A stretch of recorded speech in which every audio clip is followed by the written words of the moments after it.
Hello everyone, my name is Gina, and I would like to officially welcome you to Seasoned Beauties.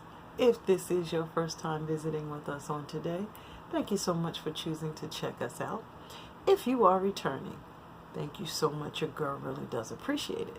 Either way, if you are currently not subscribed, go ahead and hit that subscribe button below. Become a part of the Seasoned Beauties family. We'd be more than happy to have you, and there's more than enough room on this family tree just for you.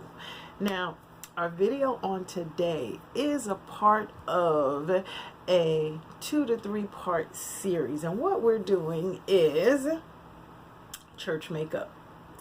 This is my church makeup look today for traditional church.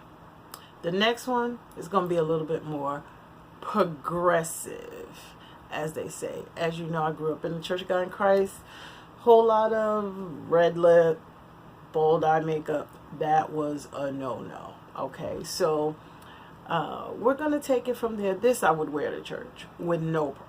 Well, there's some others I would wear to church with no problem, but this I would wear to Church of God in Christ service, old school church, with no problem. Okay, now the one thing that will be the constant in all of these videos, all of them, like it's a ton, but the one thing that will be a constant in each of the church makeup series is this palette right here. Can you guess why I picked it?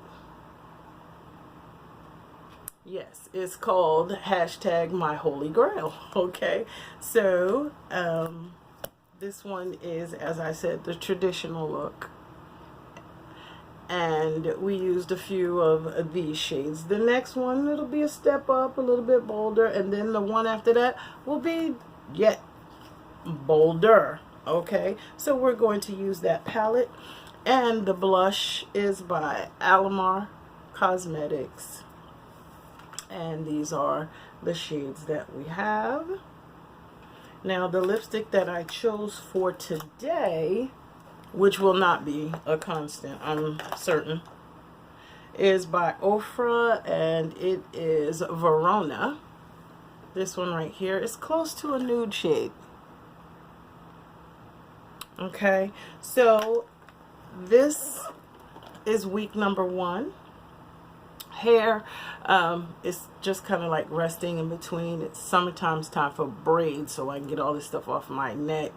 Not doing this. Okay, but the products that I used, of course, for natural hair, and it was the Cantu line, and this is a part of my curl box that I do review each month.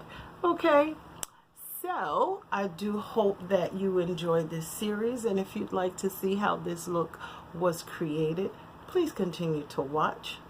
And remember, regardless of the season that you are in, you will always be a seasoned beauty. Until next time.